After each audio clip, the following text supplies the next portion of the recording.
மிதுன ராசிக்கு இந்த வாரம் எப்படி இருக்க போது சூப்பராக இருக்குங்க. திருமண வயதில் இருக்கும் ஆண் பெண் இருபாலருக்கும் திருமணம் கைகூடி வரும். நண்பர்களால் ஆதாயம். கூட்டு தொழில் சிறந்து விளங்கும்.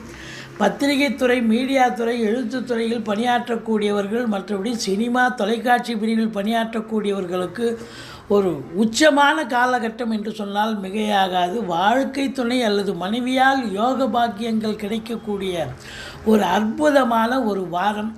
இளைய சகோதர சகோதரிகளால் ஆதாயம் உண்டு. பிள்ளைகளுடைய கல்வி வளர்ச்சி மிக சிறப்பாக இருக்கும். வண்டி வாகனங்கள் செலவு வைக்கும். மற்றபடி தொழிலில் உத்தியோகத்தில் ஒரு இன்வால்மெண்ட்டோடு வேலை பார்த்து நல்ல சம்பாத்தியத்தை பார்க்க போகிறீங்க. வெளிநாட்டு பயண திட்டம் உங்களுக்கு அனுகூலத்தை தரப்போகிறது. கல்வி நிறுவனங்கள், கல்விக்கூடங்கள், கல்வியாளர்கள், கல்வி பயிலும் மாணவ செல்வங்கள், இவங்களுக்கெல்லாம் ஒரு அற்புதமான காலகட்டம். மொத்தத்தில் சொந்த தொழில் செய்பவர்களுக்கும் சரி,